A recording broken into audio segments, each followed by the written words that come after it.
The original Resident Evil 4 is considered one of the greatest games of all time. And why is that? Well, it's because it's one of the most replayable games ever made. I, myself, probably replayed this game like 20 times.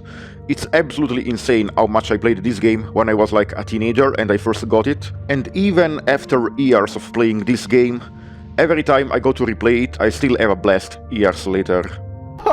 Dovrebbe essere No, tipo... questo è un problema del remastered, perché nell'originale sembrava proprio lava, qua invece Sì. sembra pipì. Che cacchio è? I'm in danger! Oddio! Ah! Ti sono spawnato proprio dietro! Che cazzo hanno fatto? Mi hanno fatto una gangbang! Ma lo sai che pure a DSP è successo così? Oddio! Oh, che cazzo mi succede? Vabbè, quello è il nome dell'episodio, dai, basta. È bellissimo! Appena hai finito la cutscene, 200 nemici a fianco a te! Mamma mia, lasciatemi stare. Oh! Mamma mia! Curati! Mamma mia, aspetta, sono distratto perché non me Ma tira l'aspettavo. qualche granata che sennò mo ti inculano, madò! Non me l'aspettavo, mi hanno lasciato... mi hanno fatto Questo era un venire- jumpscare, questo era proprio una cosa che ti fa cagare sotto. Jumpscare, proprio. Oh, Ashley! Ma l'ha schivato! Oh! Ah, ai, ai, ai, ai. Ma! Gli ha dato il martello. Lì dove si tuffava nella lava. Oh no!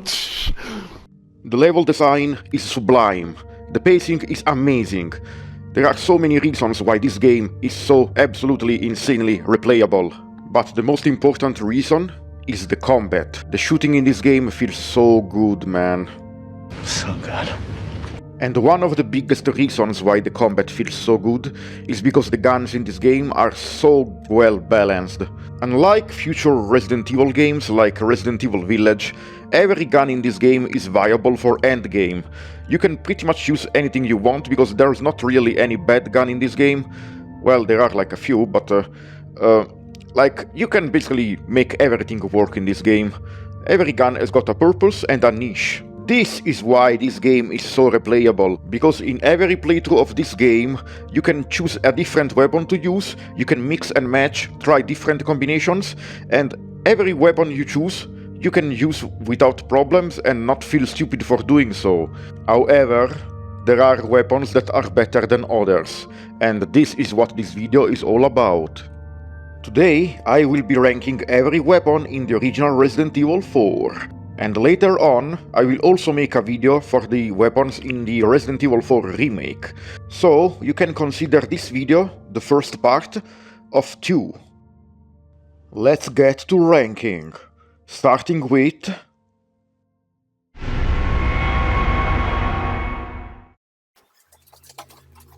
Hello everyone, Josh S. Kennedy here, and it's time to rank these babies. And by babies I mean weapons. The first gun we're going to talk about is the standard handgun. And yeah, I'm going to rate the handguns first, and I will divide each weapon into a different category, although the final category will be miscellaneous weapons, because the TMP and the mine thrower don't really have a category. I'm not going to rank the infinite weapons, because let's be fucking honest, all the infinite weapons, which are the infinite rocket launcher, the Chicago typewriter, the hand cannon and the PRL, those guns, they are all S tier. They are absolutely disgustingly overpowered. Disgusting! So why should I rank them? There's no fucking reason for me to rank them. And I will also not be ranking the separate ways guns, the exclusive guns that Ada gets. Your loadout is very limited, so it's not like you have any choice. You either use those or you don't use anything. I could say, oh my god, the shotgun that Ada gets in separate ways is terrible. Well, who cares? It's the only shotgun you get. You either use that or you don't use anything. I will stick mostly to just the main game guns, aside from one exception, which we will see soon. The first gun we are going to talk about is the standard handgun. And this is the gun that you started the game with. You would think that it would be a terrible weapon. It's quite decent.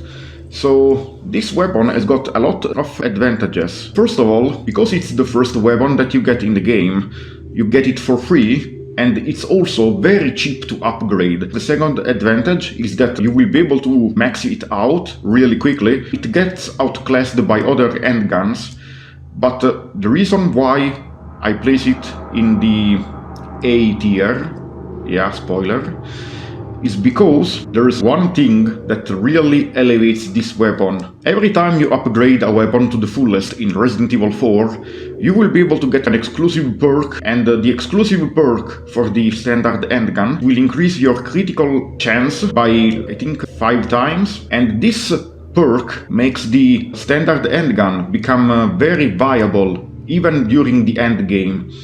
Because if you have this perk, every time you do an headshot, you have 5 times more chance to decapitate or blow up the head of an enemy, and enemies that you blow up their heads, they die instantly. Unless they have a plaga that sprouts off their head, they will die instantly. The only downside of this gun, I would say, is that it's very inaccurate. I think it's the most inaccurate gun in the game, because when you aim the gun, Leon sways a lot with this gun for some reason, so it's really hard to aim with this gun. And another downside, I guess, is you do need to get headshots with this gun. I don't think you get criticals if you don't do headshots, or you hit the critical body parts of other enemies.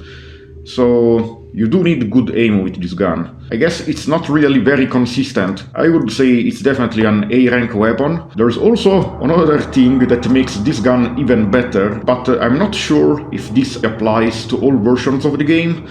But apparently, in some of the versions, the critical strike effect is bugged, and instead of only applying to your gun shots, it even applies to other attacks you do.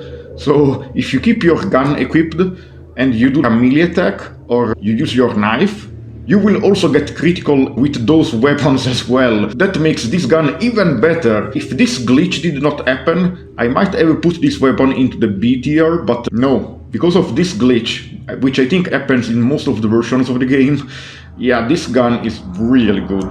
Definitely an A tier weapon, I would say. I'll buy it at a high price. The second gun you get in the game is not very good.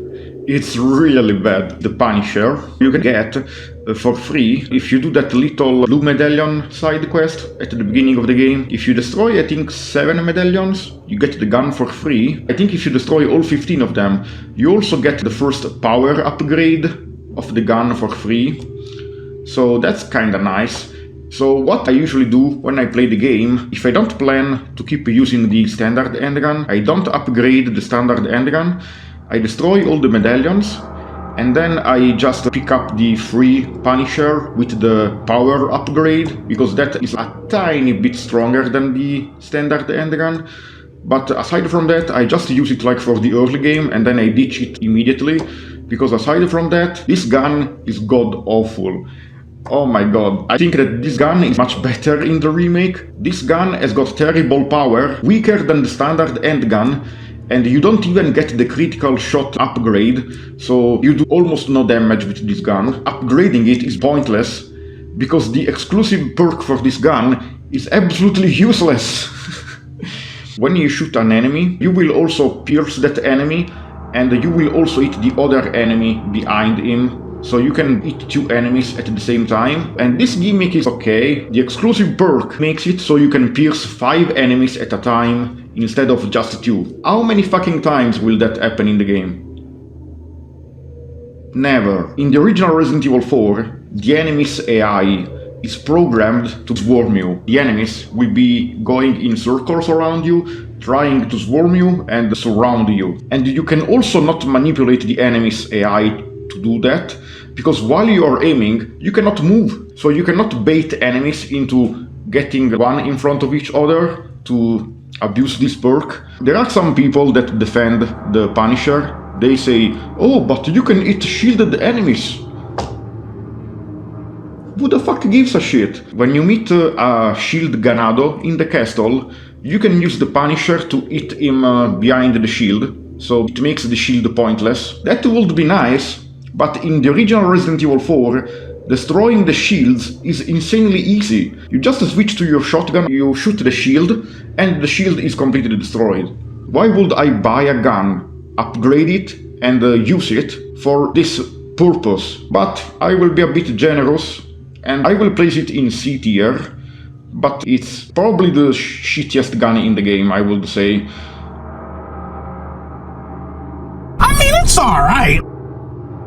It's time to talk about the Red 9. The best gun in the game. So, the Red 9 is very inaccurate, takes a buttload of space, and I guess it's also the slowest at firing.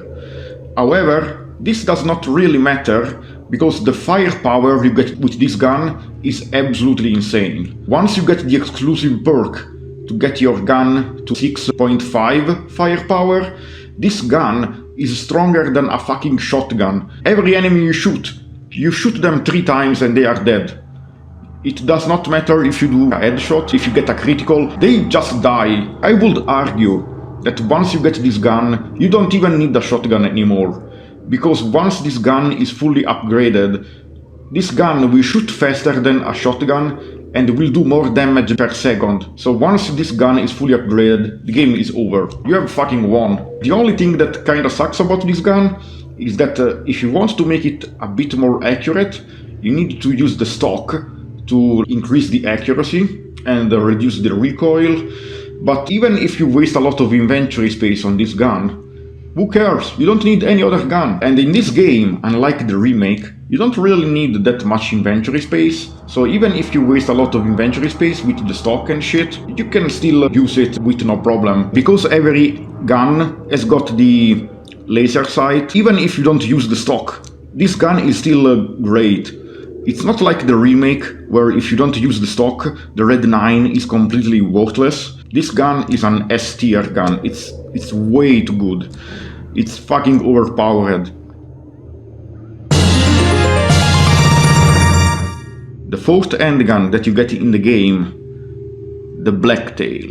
My favorite gun in the game, and I would say that this gun is the second best gun in the game, because it's almost as good as the Red 9. This gun is very precise, very accurate, takes up very little inventory space. It also has got very decent firepower. Once you get the exclusive upgrade, you get 4.5 firepower, only 2 points less than the Red 9. This gun also reloads really quickly and it shoots really fast. Once you fully upgrade this gun becomes a mini TMP. You shoot really fast and do a lot of damage, so enemies just die. You can delete them very quickly. The only reason I would say that the Red 9 is a little better is because the Red 9 does more damage per shot, so you end up wasting less ammo. With this gun, you will waste a bit more ammo, but you will also do a bit more damage, I think. I would say the Red 9 is a little better, but the Blacktail is definitely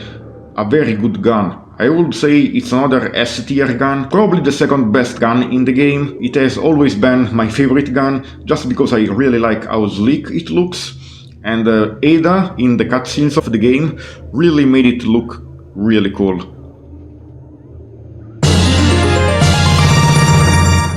Now it's time to rank the final handgun of the game.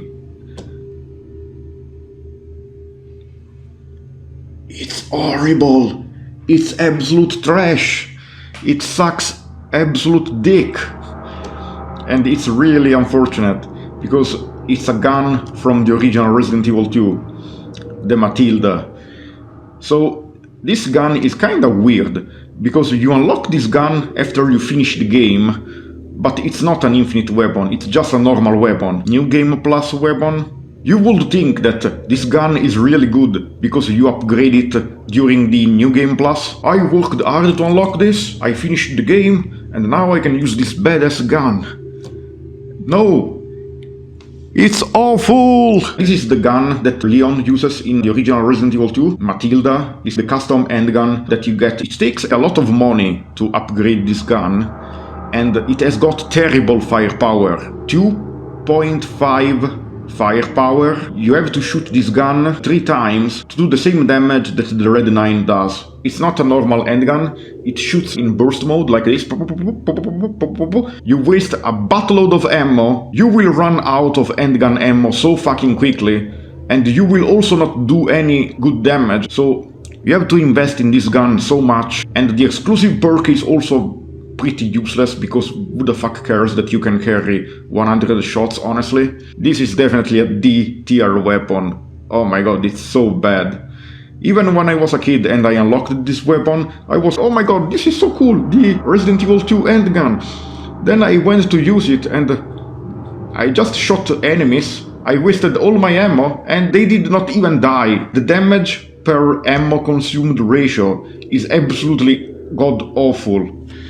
So yeah, fuck this gun, it's terrible. What a shame. Thankfully they really improved this gun in the remake. What's the purpose of making this gun unlockable if it's so terrible? Just allow me to use it from the start of the game like they did in the remake. What the fuck, terrible gun. Now it's time to talk about the shotguns. The first shotgun we will talk about is the standard shotgun that you get at the beginning of the game. It's pretty good when you first get it, but it falls off massively. Once you get to the castle, it becomes completely useless, I would say. Simply because this shotgun has got decent firepower when you first get it, but as you keep playing the game and the enemies keep getting stronger, the firepower just cannot keep up. Even when you fully upgrade this gun, you only get 8 firepower or something, so the damage is very low for a shotgun. The exclusive perk looks really good, but it's deceiving you. It's pretty bad. What the SP wanted to do during the end boss fight in Metal Gear Solid 3 allows you to shoot enemies from afar with the shotgun and still do good damage. That is the purpose of this exclusive perk. The shell that you fire with the shotgun, even if you have this perk, will still spread around. It's not straight, so the damage you do will still lose a lot of power, even if you are very far away. So this perk is completely worthless, honestly, because it really does not increase the distance you can fire the shotgun from very much. I would say it's only a few feet away that you can fire the shotgun without losing power. If you try to shoot this gun very far away, you still lose a buttload of power. What I would say is this gun is definitely a C tier weapon. Very good when you first get it, but once you get to the castle, I would just change it with the riot gun or the striker, because it really cannot keep up. Even with the exclusive perk, this gun just cannot keep up. I mean, it's alright. Riot gun time. This is the second shotgun that you get in the castle, and I would say it's pretty good. It is stronger than the default shotgun, so if you don't want to waste money on upgrading the default shotgun, play the first portion of the game in the village without upgrading the shotgun, and then when you get to the castle, you can just buy the riot gun and treat that as an upgrade. You don't really need a reason to upgrade the standard shotgun, it's not very good. It is not terribly powerful or anything, slightly better than the standard shotgun. However, you can fire this gun from much farther away because the spread is much less compared to the normal shotgun. So the irony is that the standard shotgun has got a perk that allows you to fire it from far away, but the fucking riot gun is still better at long range. You will do much better damage at long range with this gun, and the fastest aiming shotgun in the game. I think it also has got the best knockback, so yeah, this is probably a very good shotgun. I would say it's probably a B tier shotgun. The only reason I don't put it higher is because the next shotgun is disgusting. Hey, that's pretty good. The next shotgun, you get it once you reach, I think, the sewers in the castle, or the mines, I don't remember, and it's called the Striker. This shotgun is disgustingly overpowered. It has the best power of all the shotguns in the game. The only downside of this shotgun, if you try to fire this shotgun from any distance that is not melee range, you will not do the full damage. You can only use it when you are straight in front of your enemy. But when you use a shotgun, that's what you want to do. This gun really has got no downside, honestly. In the original Resident Evil 4 at least. This shotgun also has got the worst knockback of all the shotguns. However, if you stay in melee range of all enemies, you will do the full damage, which is insane. It's 15, I think.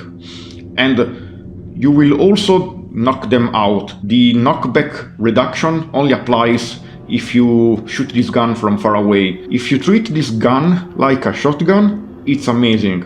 Just don't try to shoot it like an handgun. The exclusive perk is not very useful.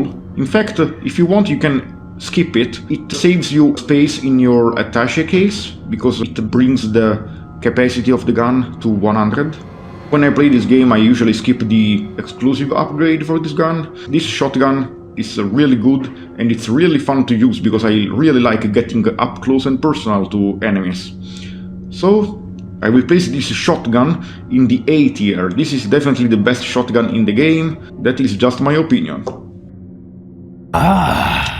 I'll buy it at a high price. We are back in Barry Burton territory. Don't worry, I have this.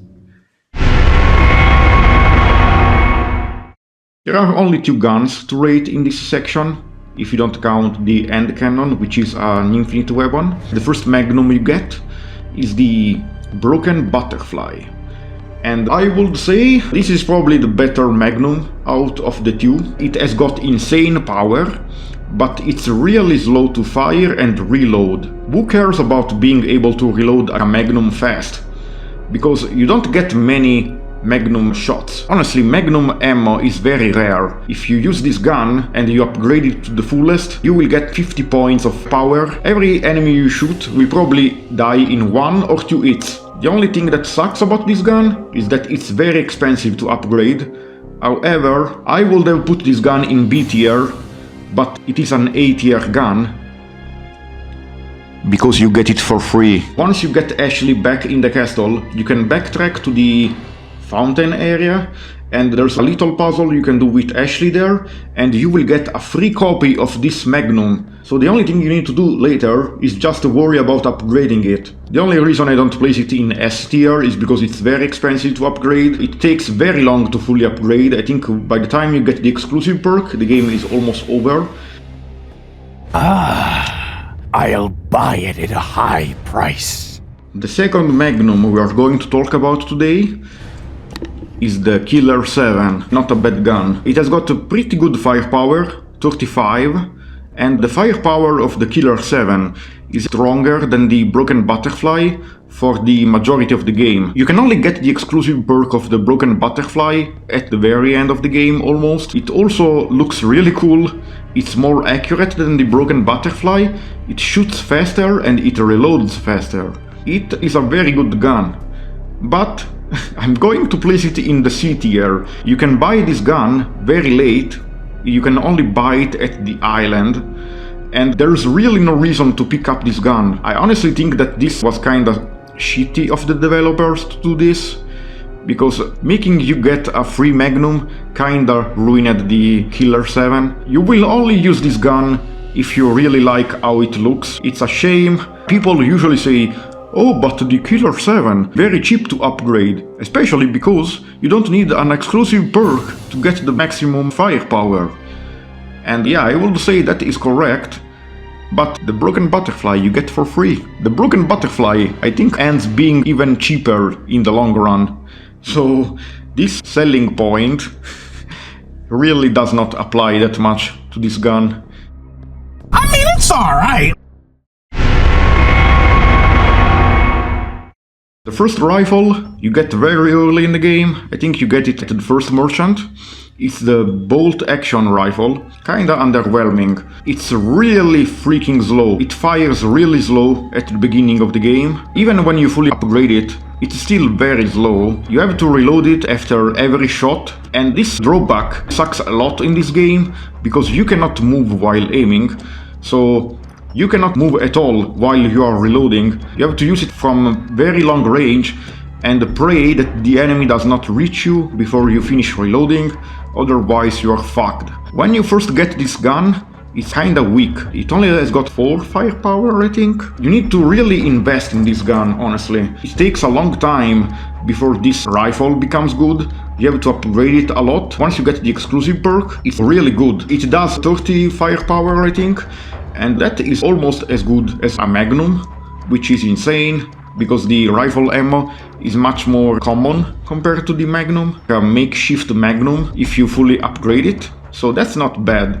The problem is that you really need to know how to use this gun. You have to waste a lot of time to fully upgrade this gun, a slow burn of a gun, a C tier weapon. The damage per second you will do will be still less compared to the other rifle. I mean, it's alright. The semi-auto rifle.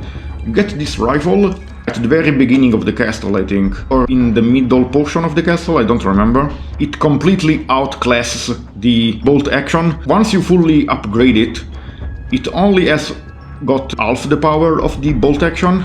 It has got 15 power.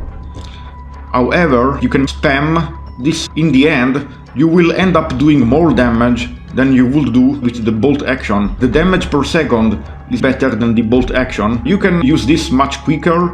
You don't need to reload it after every shot. So I would say this is definitely an A tier weapon.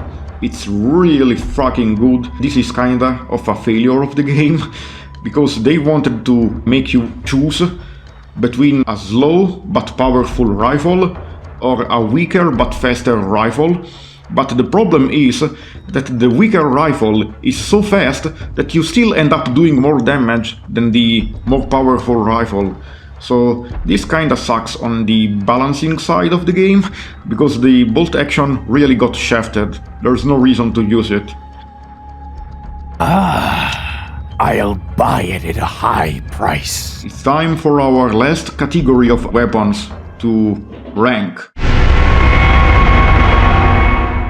The TMP is the only machine gun you get in the game, and this gun, I would say, is pretty decent. When you first get this gun, it's terrible. It has got very low firepower, and you don't have much ammo for it. The capacity sucks.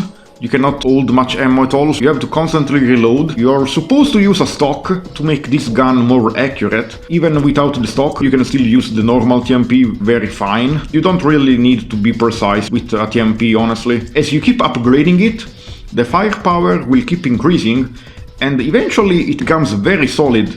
It does very good damage per second. This gun is very good against giant bosses like El Gigante. The bigger the target, the less chance of you missing a shot shreds through the El Gigante health pool.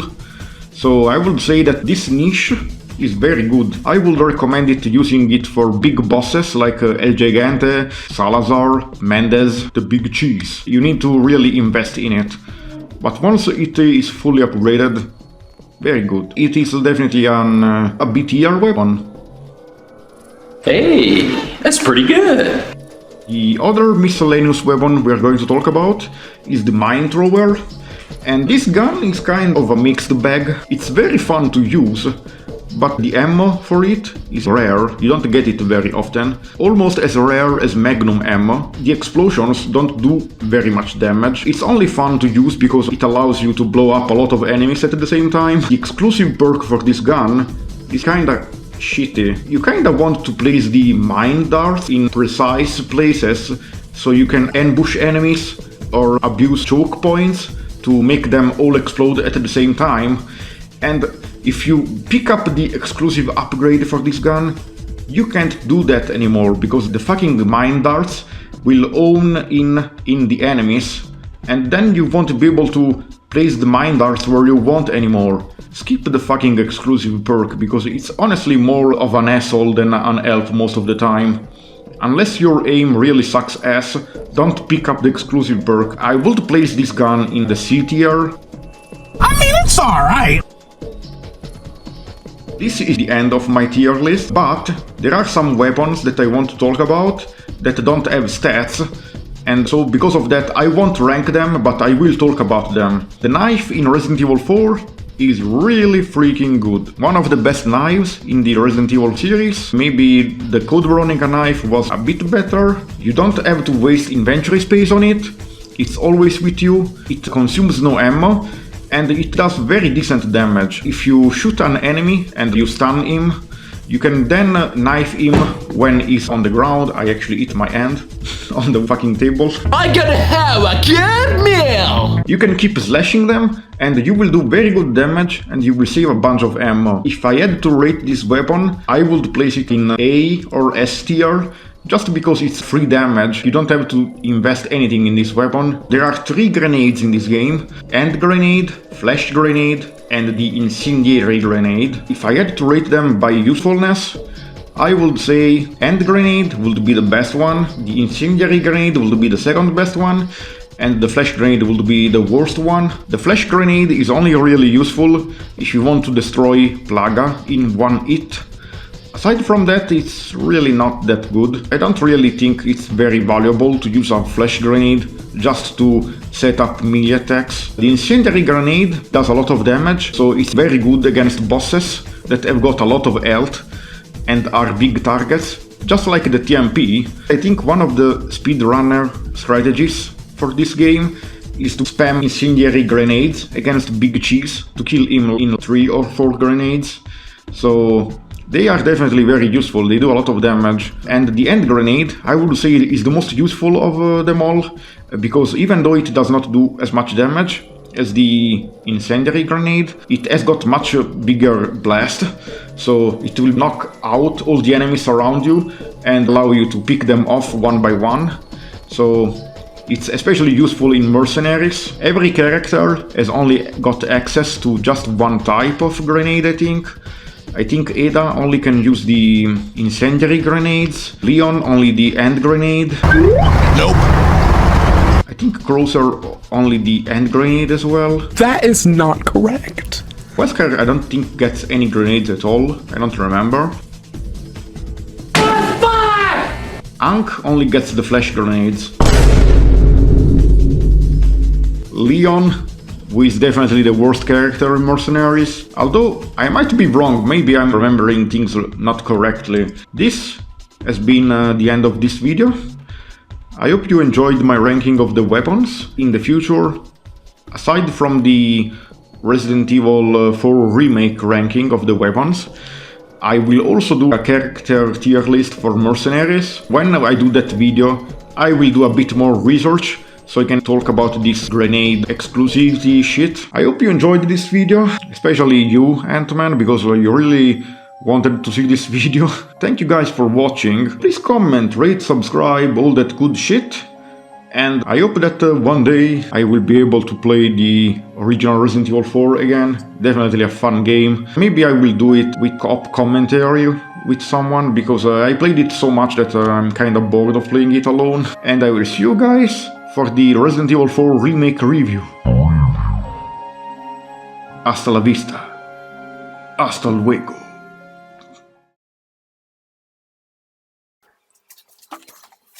Josh